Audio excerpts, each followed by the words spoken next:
Hello and welcome to another episode of the Type Tools podcast. I'm Jacie and we're here with Scott. And last week we talked about preferences, and this week we are switching gears and we are going back to talking about cognitive functions. And again, if you want to follow along, there's a handout. Link is in the description box. So that can be really helpful, especially if you're newer to typology or you're like me and you will never remember which function is where. But today we are talking about developing cognitive functions. So I guess the first question would be, what is that? What does that mean to develop a cognitive function? Yeah. So we have a really particular framing when we're coming at it from a typology lens. So in the previous episodes, we talked about the different functions. So extrovert intuition, introvert intuition, extroverted sensing, introverted sensing. And those are just concepts. And so those concepts apply to what we do every day. And and so cognitive development means picking one and working on it.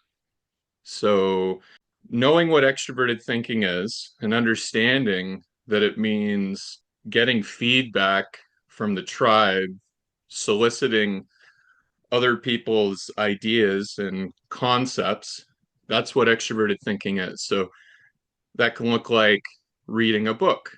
That can look like asking for tactical advice on how to fix your car instead of figuring out yourself.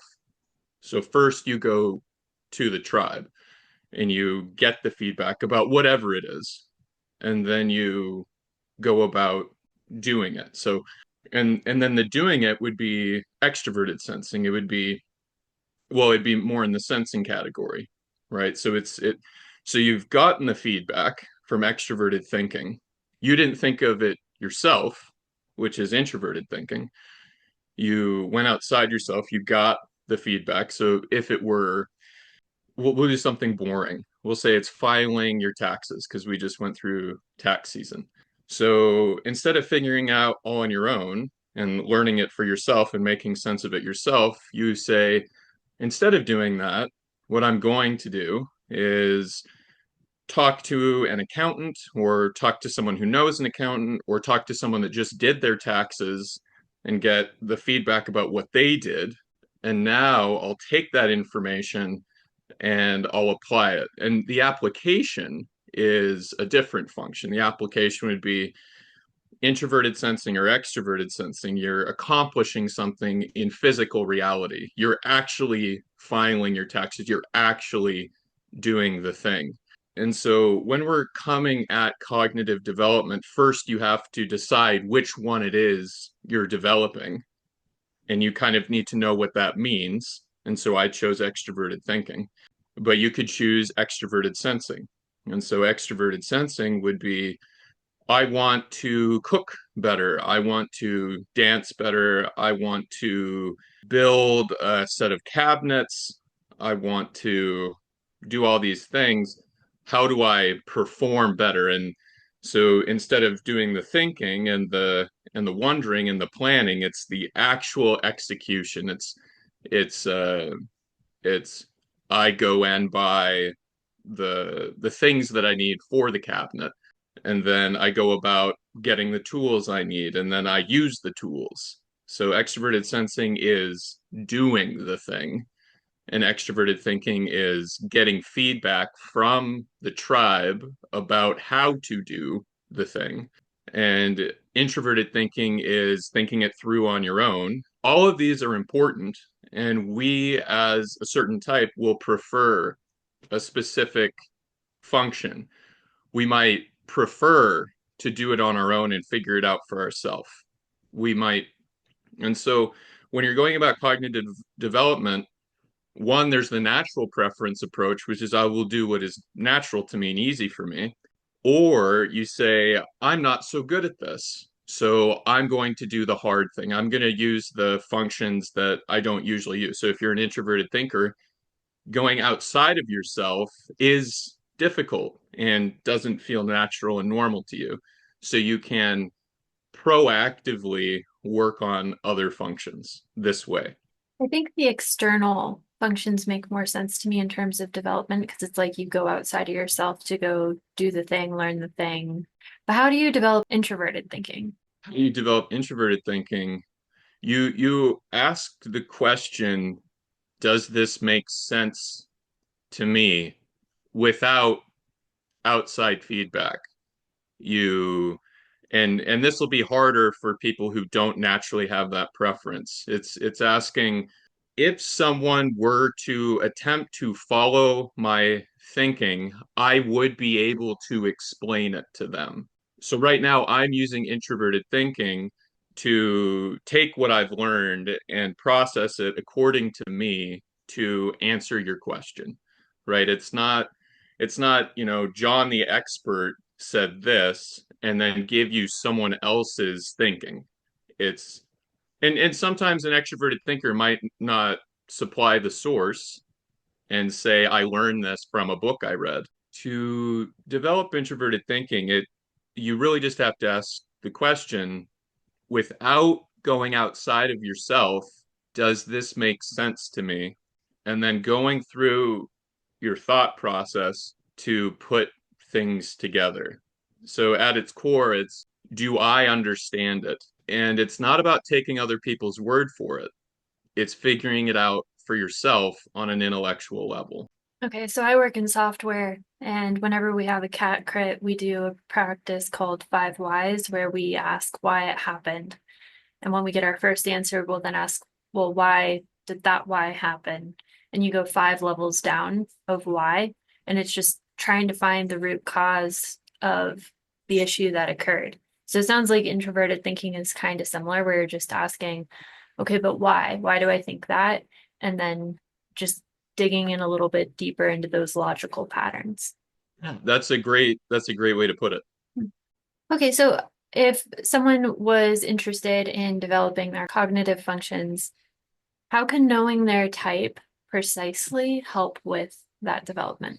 So, especially when it comes to blind spots and your unconscious functions, because everyone uses everything and has everything. It's just you're less aware or perhaps to a certain extent unaware of some of the functions. Knowing your type can just make that process of figuring that out way quicker, just so much quicker. So you can say, okay, so there's a first step. The first step is I'm a type, whatever it is. And you might have mistyped, fine. And that's part of the process is figuring it out. So you figure out your type. So we'll just use me as an example. So INTP. All right. So I'll be like, oh, I'm using introverted thinking a lot. I use that a lot. Oh, other people don't do that a lot. I didn't know that. So you begin to become aware of how your perception of the world is different than how other people see the world.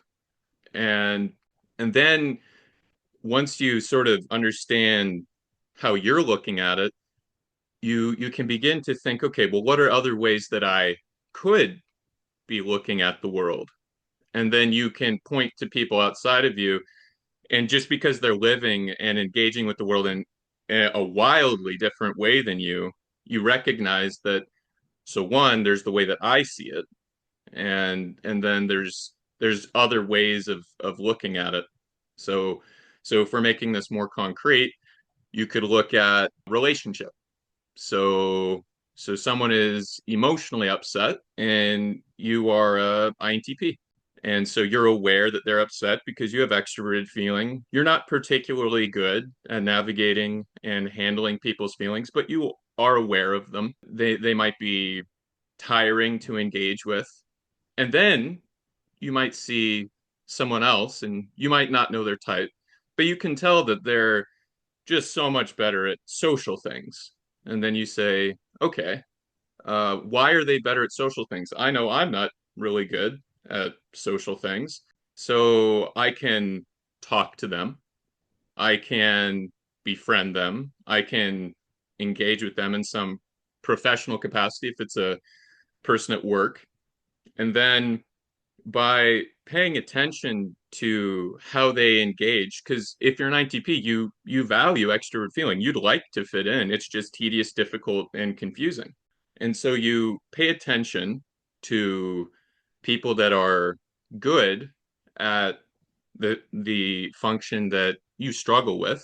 In either one, you just let them solve those problems on your behalf, or you ask them for advice, et cetera, et cetera. And because that's their domain, think about if you came in and you had a huge plumbing issue at your house, who do you call? The plumber. And you might try to figure it out on your own and you flood your basement. You might try to figure it out on your own and you actually find that you were able to solve the problem.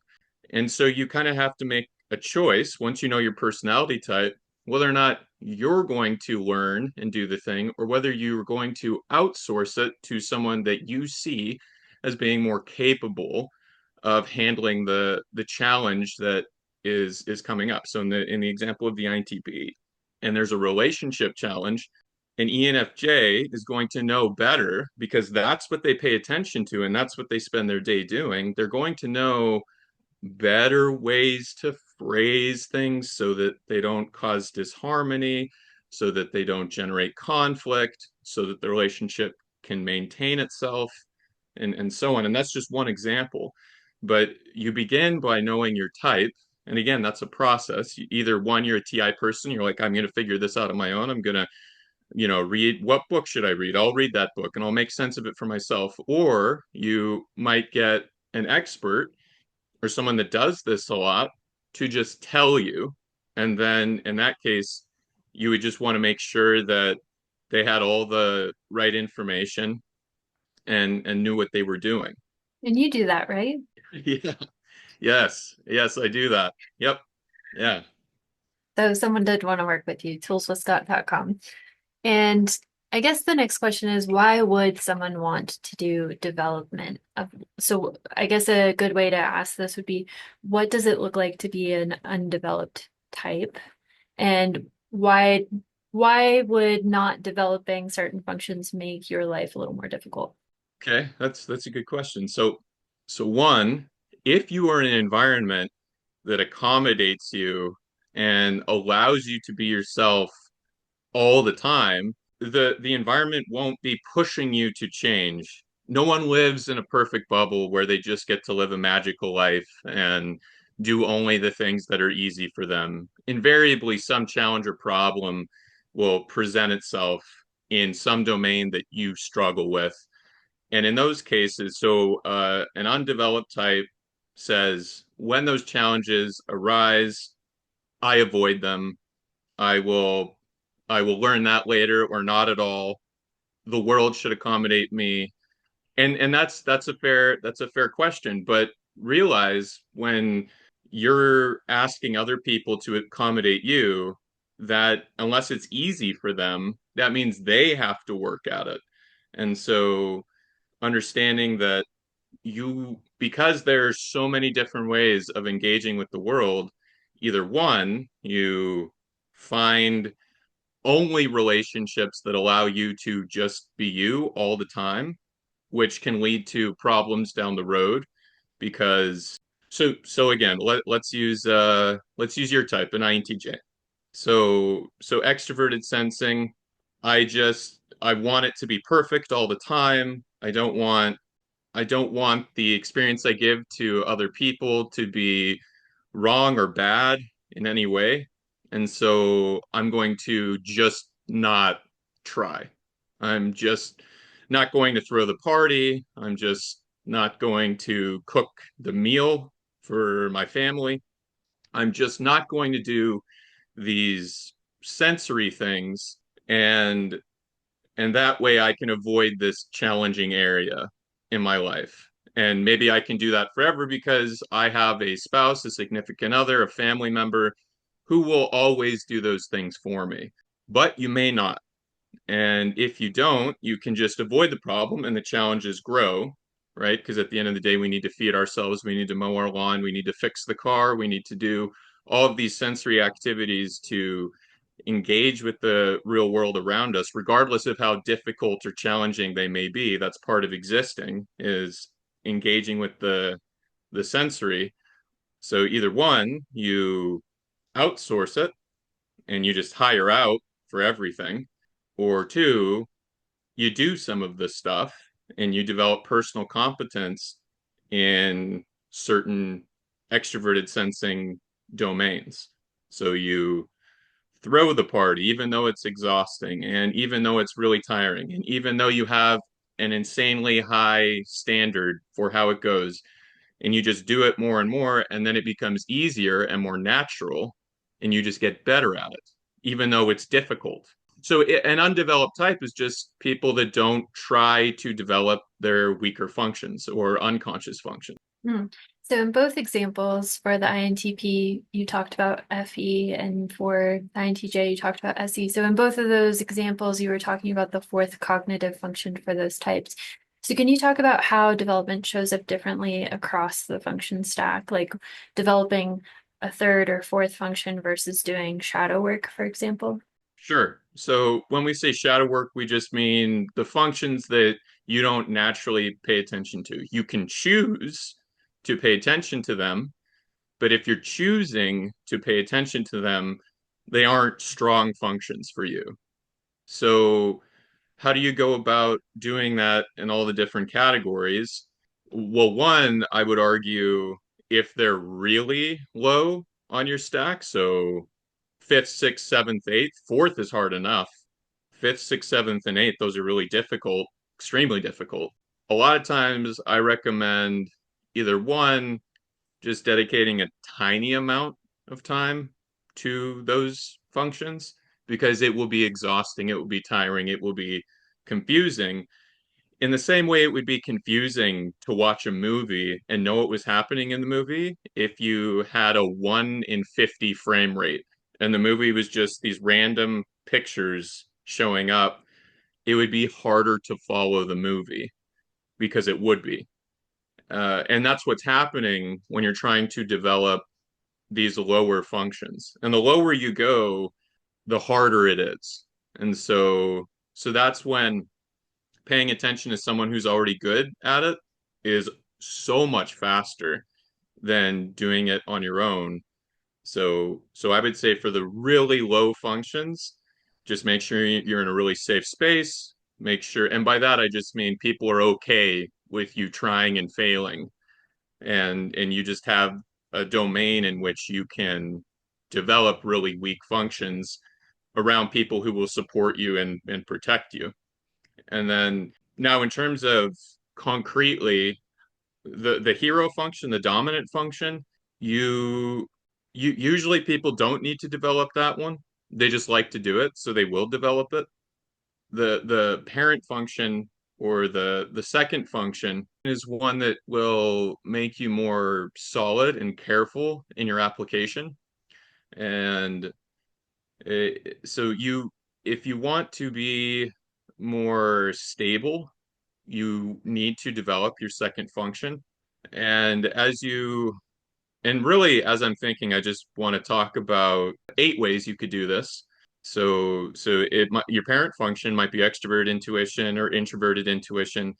So at this point, if you're listening, there's so much information here. It might be good to go to that document and look at it so that this isn't super confusing.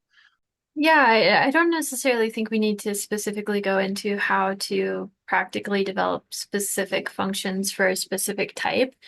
But would you say like the hero function is like, if anything, most people need to check it rather than develop it? And then parent, it sounds like you want it to be strong and stable. And then third and fourth are typically the ones that people need to develop. I know that the third function is the child function. I think a couple weeks ago you were saying that the child function can be immature. It was in the FE development episode that we did, where you were talking about ENTPs, like they can have very childish FE where they try and buoy the mood by making jokes but aren't necessarily getting to that deeper connection level. So it sounds like child is more of like an immature thing that you want to develop maturity for.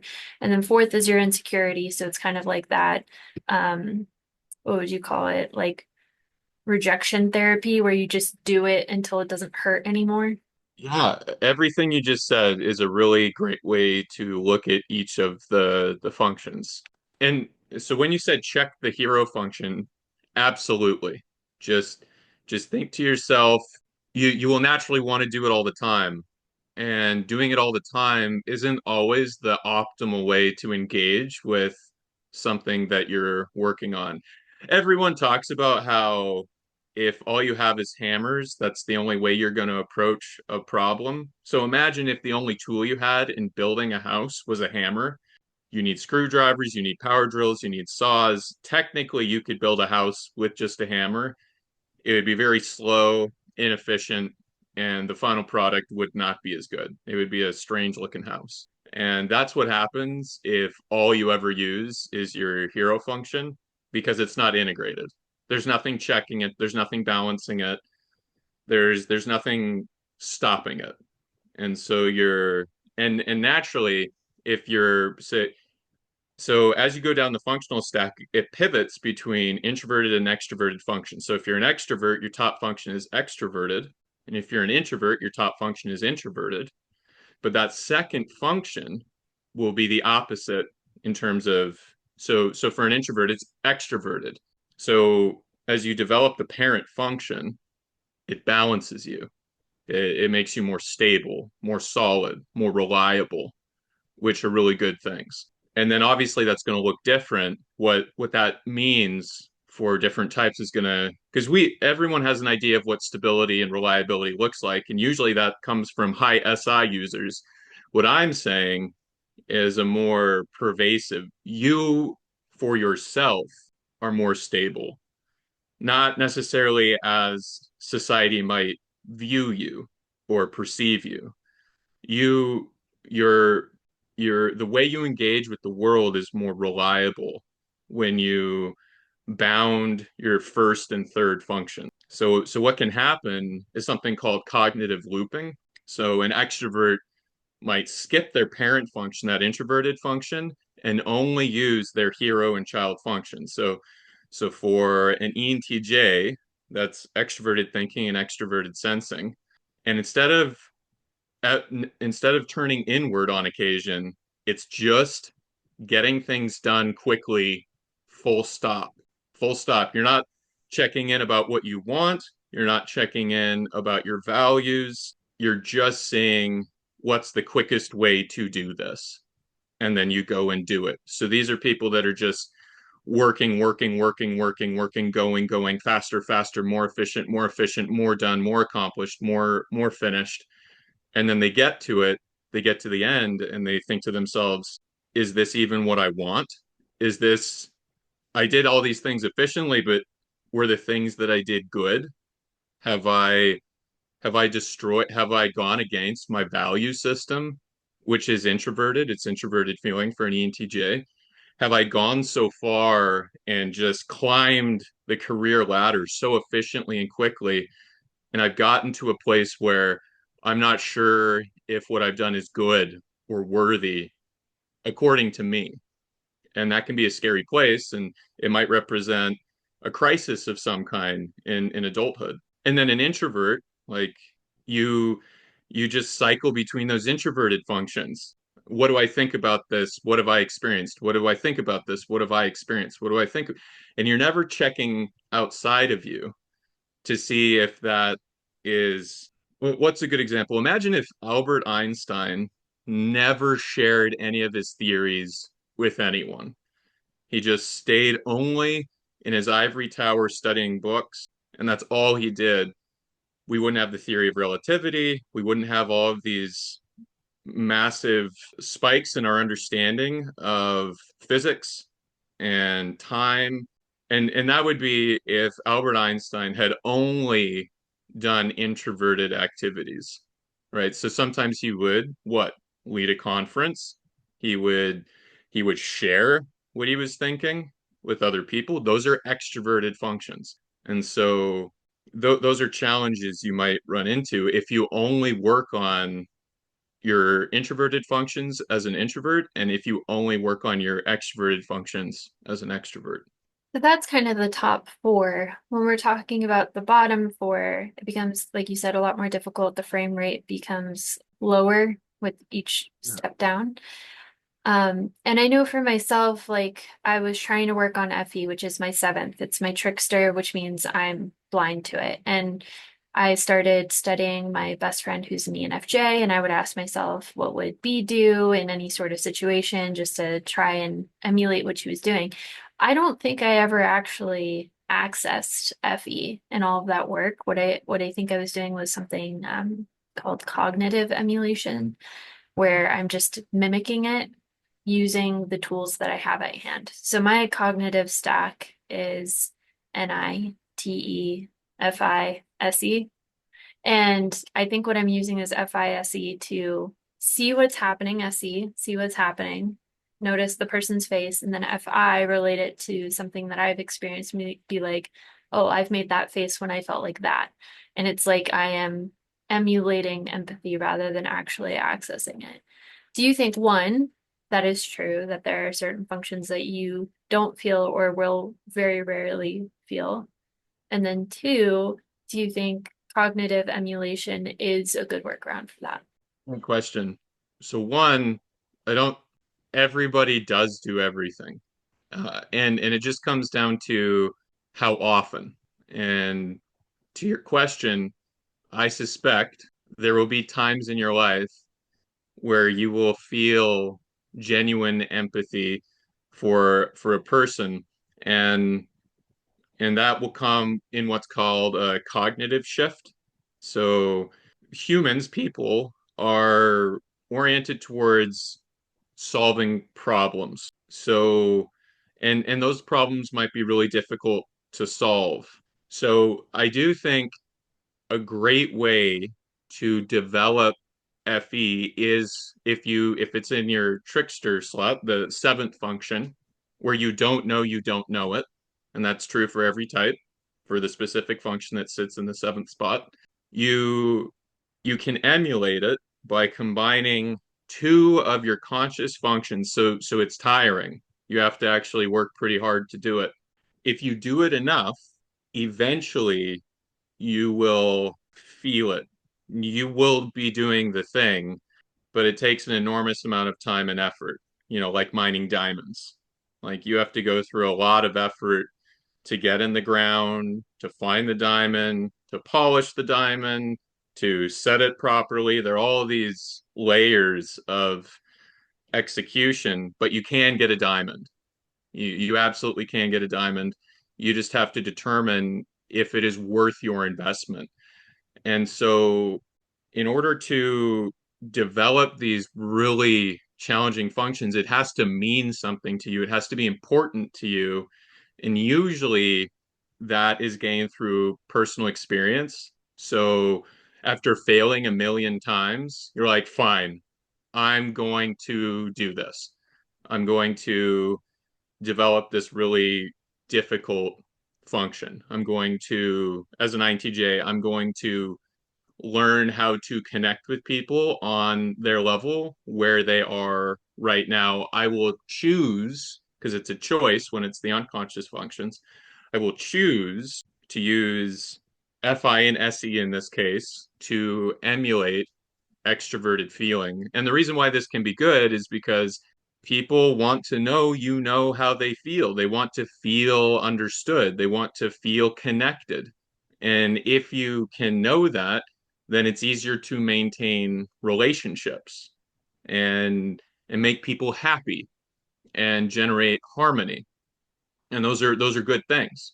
So I guess to wrap up, so we talked about cognitive development, and a good starter is just ask the question, does it matter what type I am? And obviously to me, as someone who does this a lot, it matters a lot to me, and I can see the value.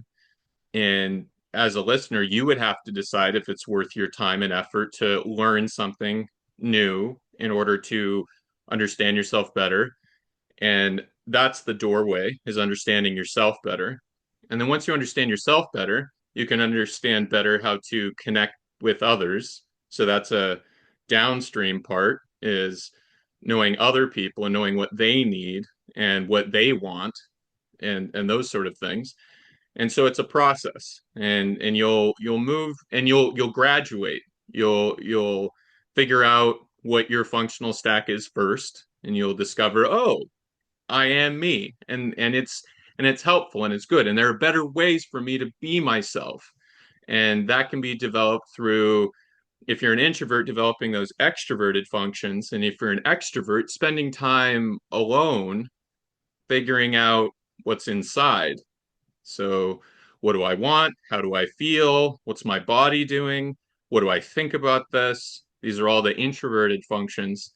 And if you do that as an extrovert, you will become more stable and reliable for yourself, which is really great. It makes you more capable of handling life and making it easier to navigate the challenges as they emerge, instead of being running into a huge wall in some part of your life down the line, because that's what happens with undeveloped types, is you crash into a wall that you don't know how to get past. And that's when it's helpful to have people around you who can dangle a rope, or can give you a boost, or can coach you through how to climb the wall.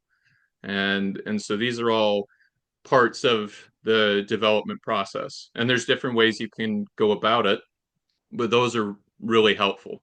So again, if you want to follow along better or you were confused about anything we said today, definitely check the link in the description box for the handout. It's super helpful as we're talking through these concepts, especially as we go through.